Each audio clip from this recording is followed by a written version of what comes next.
Assalamualaikum warahmatullahi wabarakatuh. Waalaikumsalam warahmatullahi wabarakatuh. Sedulur-sedulur, teman-teman, sahabat beriman yang dirahmati Allah.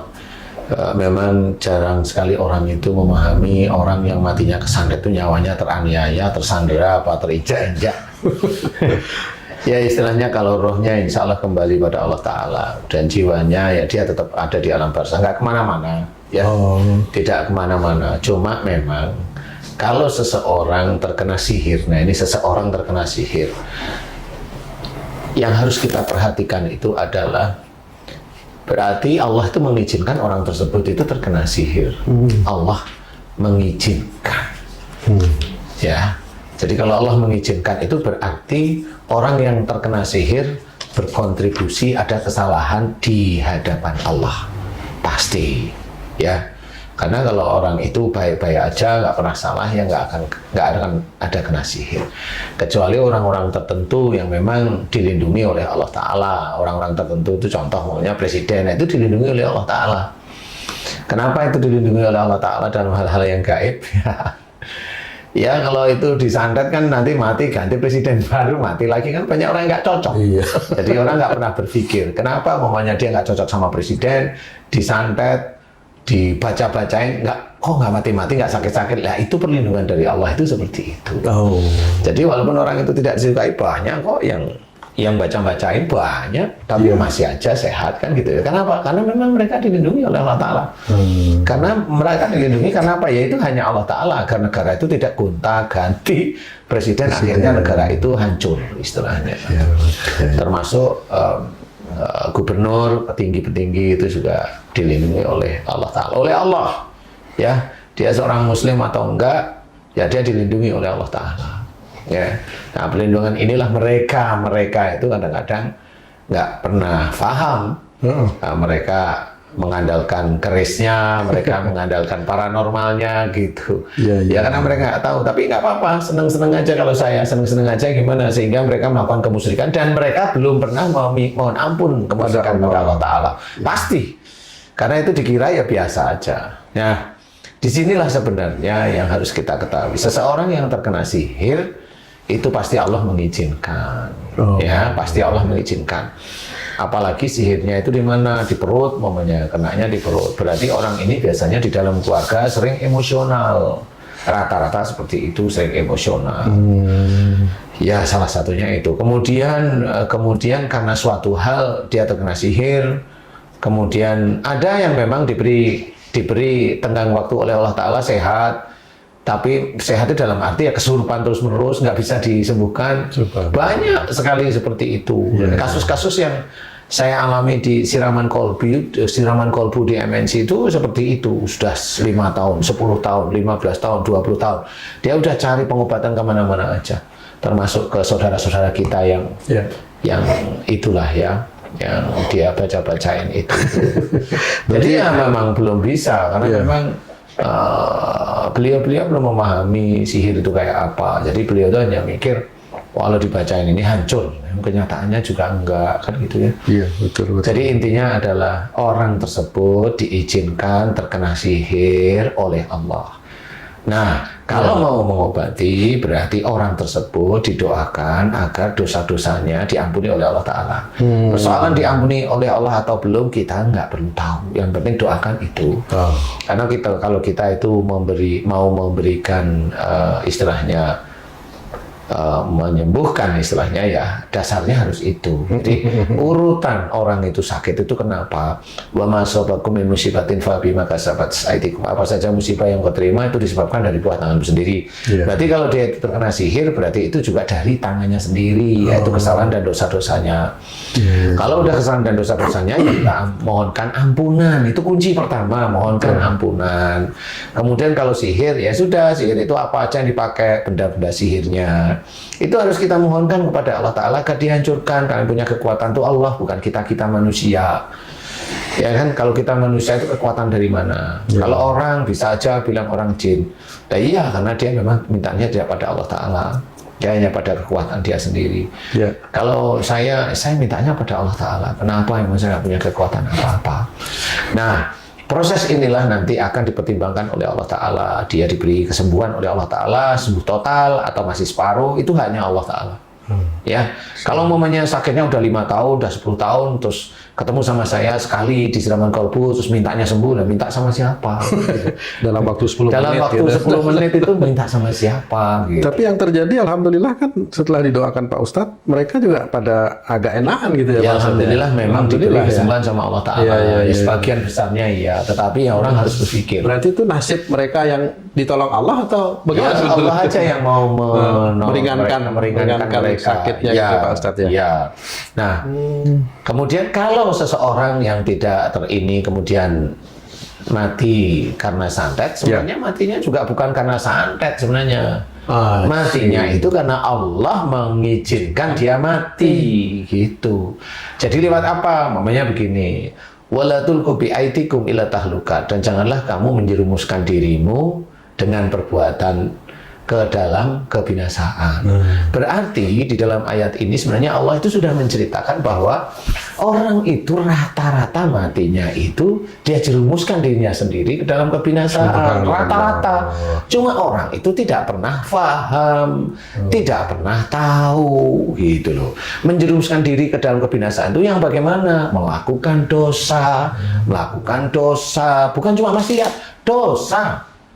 Kalau maksiat jelas berjudi, umpamanya, kemudian berzina, umpamanya, apalagi maksiat itu, ya macam-macam, mabuk, umpamanya. Bukan cuma itu, dosa itu apa? Marah, maki orang itu dosa, merendahkan orang lain itu dosa, tidak peduli sama orang tua itu dosa, berani sama orang tua dosa, fitnah pada orang lain itu dosa. Nah, disinilah sebenarnya mereka tidak tahu bahwa mereka itu mengumpulkan dosa-dosa itu.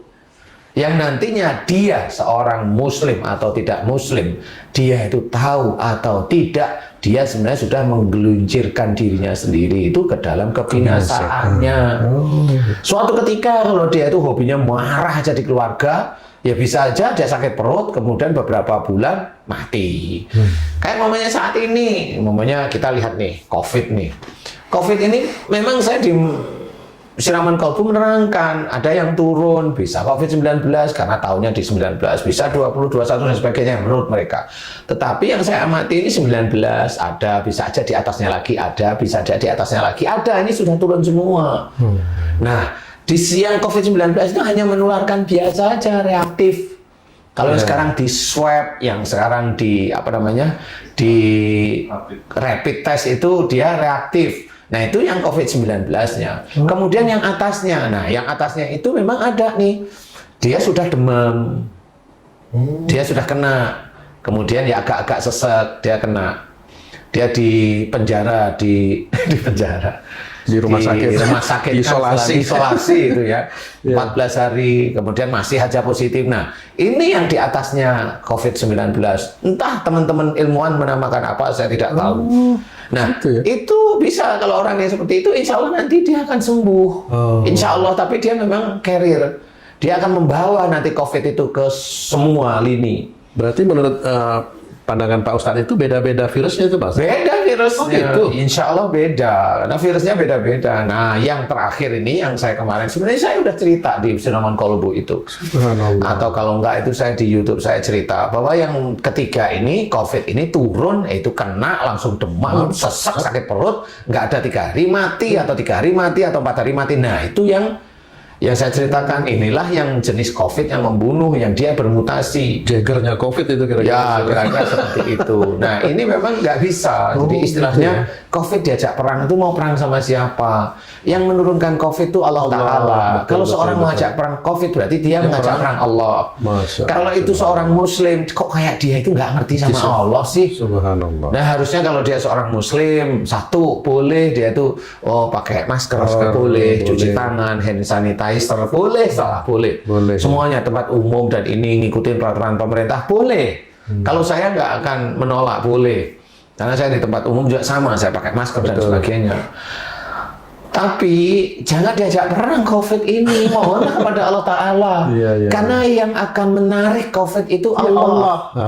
Bukan manusia yang merasa dirinya hebat, enggak. Manusia itu hanya sebatas ikhtiar. Subhanallah. Sama seperti seseorang mencari rizki. Orang itu banyak yang ingin jadi presiden, tapi kan yang jadi satu. Nah, iya betul. Kan betul. Iya. Banyak orang yang ingin jadi jenderal, ya banyak juga yang enggak.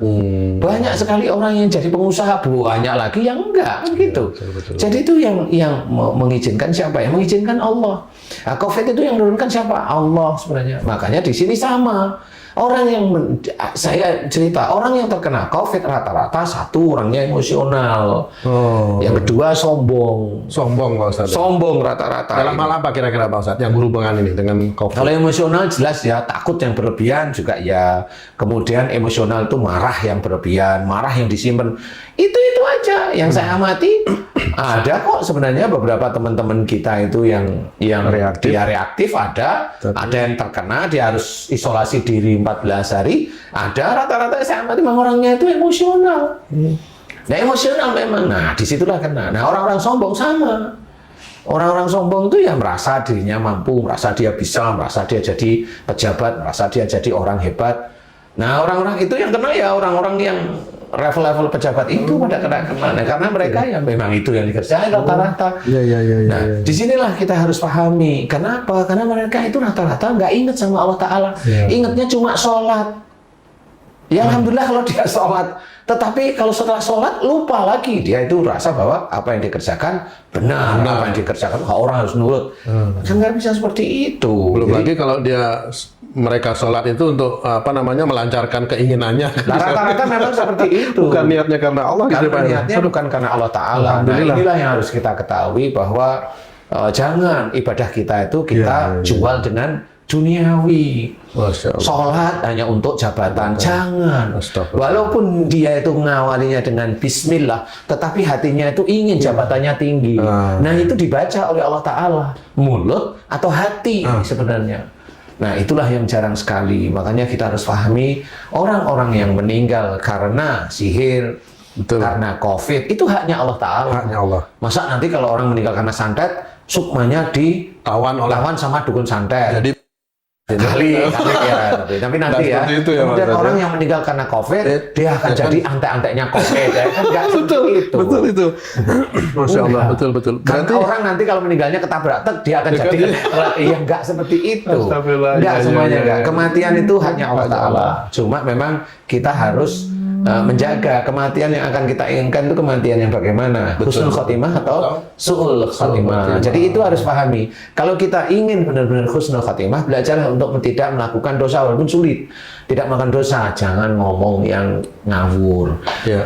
Mulut nggak ngomong, jempolnya ini loh. Sama aja tuh Pak. Sama aja ya. Dia nggak ngomong jempolnya, sama ini atribut. Perang di medsos. Ya, perang di medsos nggak usah. Ya, difitnah nggak usah diladenin, biasa aja. Nah ini kita harus pahami bahwa kematian seseorang tentang dia matinya karena santet bukan karena santetnya, karena dosanya aja dia mati.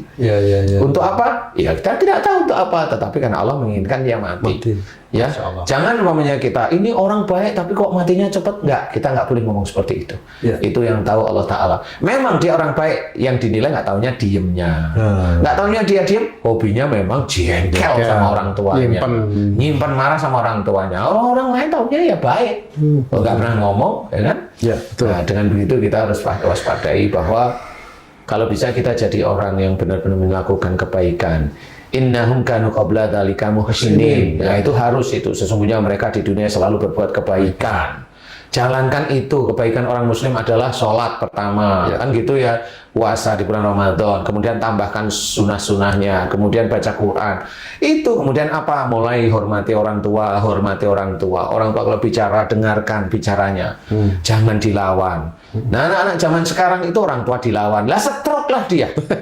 Lah iya kan? Teman-teman dokter yang lain banyak sekarang stroke, banyak yang gulanya tinggi. Lah gimana? Lah anak muda itu dibiarkan sama orang tuanya. Kalau anaknya itu pintar ngomong itu dibiarkan. Anak saya pintar. Iya. Besok dia belum tua sudah kena gula. Kenapa? Orang tuanya diajak debat mulu. Dia belum sampai tua, belum umur 40 sudah kena kolesterol, sudah kena asam urat. Ya itu awalnya dia merasa hebat. Ya sudah, silahkan aja menikmati. Paling rumah sakit penuh kayak COVID sampai saat ini. Ya ini kita harus pahami, hati-hati. Islam itu rahmatan lil alamin. Ya kita harus pahami. Ayolah belajar menjadi orang yang baik walaupun susah. Yang susah itulah yang insya Allah mudah-mudahan betul-betul bisa masuk surga. Yang merasa mudah, nah itu saya juga tidak tahu. Masuk surga itu susah, masuk surga itu tidak gampang. Salah satunya adalah menjaga bicara, menjaga jempol-jempol ini, tidak ngomong ngawur, menjaga hati, menjaga pikiran. Itu susah. Nah, orang yang sudah seperti ini, yang muslim pasti akan dipilih oleh Allah Ta'ala karena ada kiroman katibin yang sering memberikan kepada Allah, memberikan catatan kepada Allah Ta'ala. Ayo kita fahami, insya Allah orang mati kena sihir tidak akan jadi. Berarti arwahnya kembali ke alam roh kira-kira. Iya, kalau rohnya kembali pada Allah Ta'ala, yang jiwanya jadi alam barzah, nunggu sampai kiamat. Ya, baik. Mudah-mudahan ini bisa menjadi pencerahan nanti. Demikian, terima kasih Pak Ustadz atas penjelasannya untuk para pemirsa yang mendengarkan, begitu penjelasannya. Ini ada satu lagi yang bertanya nih Pak Ustadz, ini mumpung agak nyambung sedikit nih dari Ibu Santia. Assalamualaikum Pak Ustadz, mau nanya, kalau ada yang meninggal karena dijadikan tumbal, apakah dia yang meninggal akan masuk neraka? Dan apakah makhluk jin ini memang bisa menghilangkan nyawa manusia? Nah, demikian pertanyaan. Mungkin ini udah dijelasin. Bagaimana kira-kira agak nyambung nggak mengenai masuk neraka itu? Intinya, kalau masuk neraka itu kan karena dosa bukan karena tumbalnya. Ya, betul, bukan karena tumbalnya, ya dosanya. Kalau memang dosanya itu lebih besar daripada amal solehnya, ya dia masuk neraka siapapun orang itu. Kalau amal solehnya tinggi, ya dia insya Allah juga masuk surga. Begitu-begitu aja sih, yang ringan ya. Dan berarti jin memang tidak bisa menghilangkan nyawa manusia karena nyawa manusia itu haknya Allah, kira-kira begitu ya Pak? Haknya Allah. Oh ya, baik. Ya, haknya Allah. Bikin sakit iyalah. Ya, bikin sakit bisa, tapi tidak bisa menghilangkan nyawa. Menghilangkan nyawa. Baik Pak Ustadz, demikian tadi sahabat beriman penjelasan dari Pak Ustadz Danu.